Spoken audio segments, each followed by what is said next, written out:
Once upon a time, these cars were the kings of their categories, but no one can stay on top forever. From JDM legends to rally icons to America's most beloved 4x4s. These 5 cars went from being complete studs to total duds. So sit down, get comfy, because today on Idealist, we're looking at the top 6 cars in no particular order that started off strong but got worse over time. Let's get into it. In the early 90s, the Mitsubishi Eclipse was a tuner's dream. It was so intertwined with tuner culture that the Eclipse was immortalized forever in one of the opening scenes of the original Fast and Furious. So how did it go from Brian O'Connor's car of choice to a boring crossover SUV?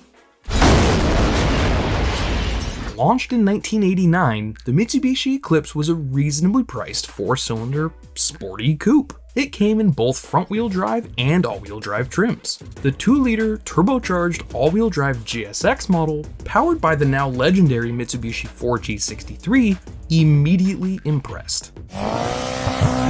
Mitsubishi improved on the formula for the second generation, with both an uptick in performance and looks, while keeping front-wheel drive and all-wheel drive options available.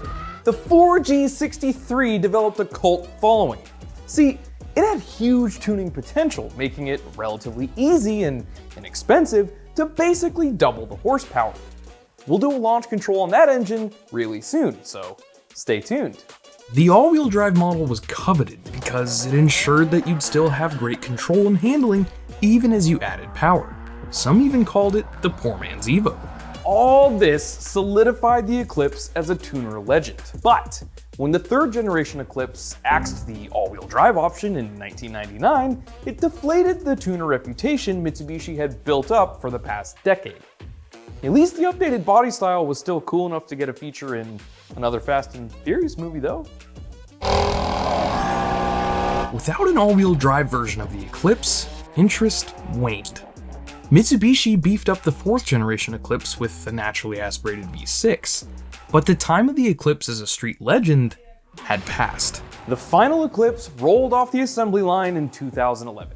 That is, until Mitsubishi resurrected the Eclipse name for a crossover SUV in 2017. The Mitsubishi Eclipse Cross doesn't really have anything to do with the Furious and Fast Eclipse of yore. It's more a misguided attempt to recall the good old days when the Eclipse dominated the streets. It's sort of like Ford calling the Mach-E a Mustang. When the original Lotus Salon hit the streets in 1962, it was the perfect British roadster. A 2-seater with rear-wheel drive, rack and pinion steering, and 4-wheel independent suspension. Weighing in at only 1,500 pounds, it could squeeze a ton of performance out of its modest 100 horsepower 4-cylinder engine. You could enjoy ripping it up to twisties all day. In fact, the original Lotus Salon is one of the major inspirations for a car that we know and love today, the Mazda Miata. So how come the car that was the blueprint for the modern roadster gets beaten by the Miata at its own game? By the late 1980s, Lotus cars had been acquired by GM, and Lotus used the money to bankroll a new production convertible. Employing the original philosophy of low weight to achieve performance, the 1989 Elan was a lightweight, 4-cylinder convertible, this time powered by an Isuzu engine. But they swapped rear-wheel drive for front-wheel drive, which was blasphemy to British roadster purists. The Lotus Salon of the late 80s and 90s was a bona fide performance roadster. The front-wheel drive allowed for more capable cornering, but purists felt it just wasn't a true roadster anymore without power pushing from the back. The feeling of dancing on a knife's edge and reeling control back yourself was gone. Sales were lackluster at best, and GM eventually sold Lotus off, who in turn sold off the rights to the Elan to Kia, who produced it under their own badge for a few years. I guess we'll just have to make do with the Miata. And speaking of Mazda, the Mazda RX badge stands for Rotary Experiment. The cars produced under the RX line have all been powered by high-revving, Wankel, aka rotary engines, and produce a sound that no piston engine can match. The RX-7's sleek body styling, pop-up headlights, and an engine that roars like 1,000 angry bees made it iconic. The pinnacle of the RX-7 line is the FD generation, which ran from 1992 to 1995 here in North America. It is undisputably one of the most beautiful JDM cars ever built. It's a perfect example of a car that both looks fast and goes fast. Which is why when Mazda unveiled the RX-8 as a follow-up, it was a big letdown. When introduced, the RX-8 was heavier, boxier, and slower than the RX-7 that came before. To make matters worse, the RX-8 didn't just sound like a pig, it kinda looked like one too. Also, the RX-8 had major reliability problems. The apex seals in the new Renesis rotary engine were notorious for leaking or failing entirely. It wasn't uncommon to do a full engine rebuild well before hitting 100,000 miles. They'd flood easily if not warmed up thoroughly every time they were run, and by design they consume a relatively large amount of engine oil, which no one would remember to top up. With the worst 0 to 60 time, questionable styling, and reliability issues, the RX-8 was a step down from its older brother in almost every way. To be fair, if you can look past its reliability issues, the RX-8 isn't a terrible sports car. It's still a high-revving, front-engine, rear-wheel drive, balanced sports machine. But it just isn't enough to carry on the legacy of the RX badge.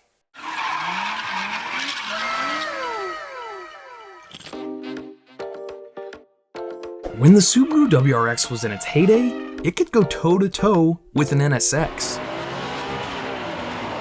Its World Rally Championship pedigree ensured performance on any surface, in any condition. That's not to say every year has been perfect. There are plenty of STIs out there you don't want to catch. I'm talking about the 2015 and 2016 with clutch problems, of course. But for the most part, the WRX and STI have always delivered as enthusiast favorites. That is, until this year.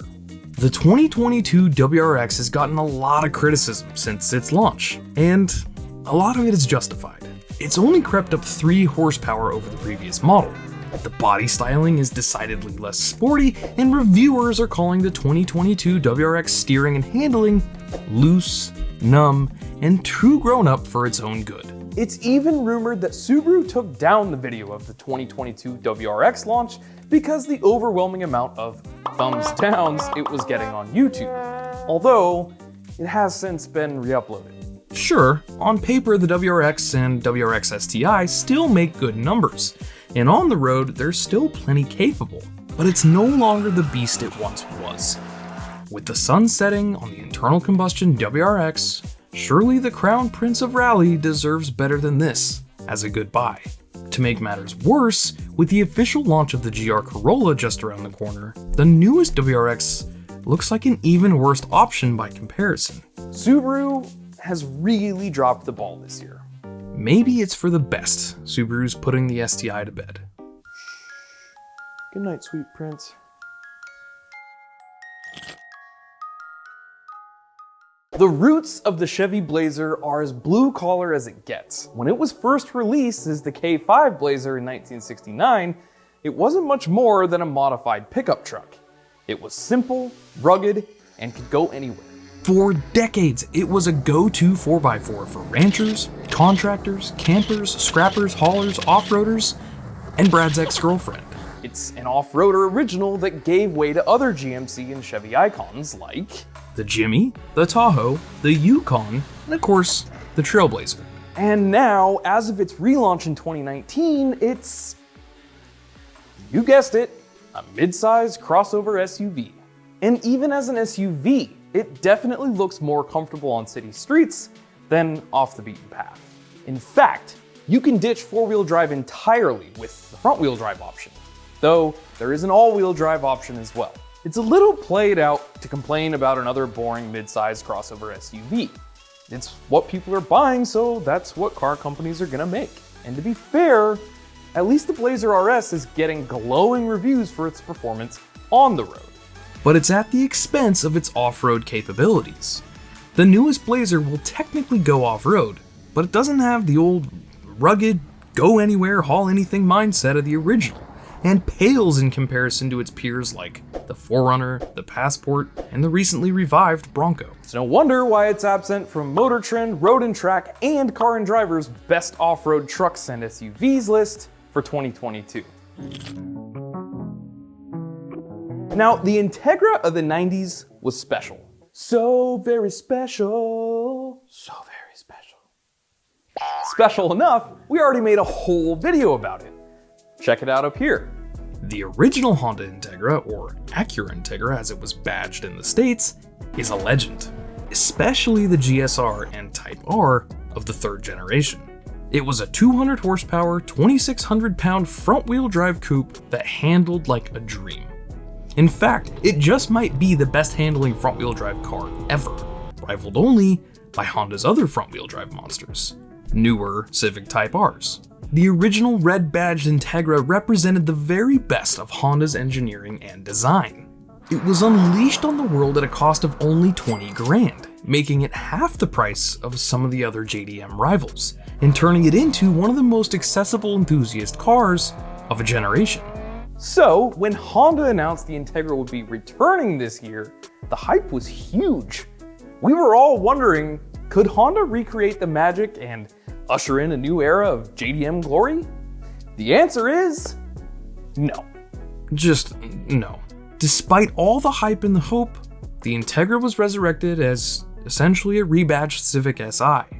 It shares the same turbo 1.5-liter four-banger, and it's putting down the same 200 horsepower. It shares the same four-door sedan silhouette, no coupe option available. The biggest difference is the availability of creature comforts like power seats, a wireless phone charger, and a quieter ride. While the 2001 Integra Type R had a 0 to 60 time of 7 seconds, the new Integra is almost a full second slower at 7.7. The RSX Type S, which was the name of the 4th generation Integra in the States, did it in 6.2. Talk about a step backwards. And if you want to save the manuals, you'll have to spring $5,000 more for the top trim. So while the price starts at just over $30,000, you're looking at close to 36 grand for the 3-pedal model. The value proposition just isn't there for most enthusiasts. To be fair, this is still the base model Integra, so maybe down the line we'll see a new Type R Integra that does give us the performance we were all hoping for. But for now, the 2023 version just doesn't inspire all that much excitement, and leaves us all scratching our heads. Which is why it's here with all these other cars that only got worse over time. So what do you think? Are there any models we missed? Were we too harsh on the new Integra? Do other recent model revivals deserve to be on this list? Sound off down in the comments. Otherwise, remember to subscribe to Ideal for more studs and duds like the ones on this list. Go check out some of the other content like this, maybe that too. We'll see you all next time.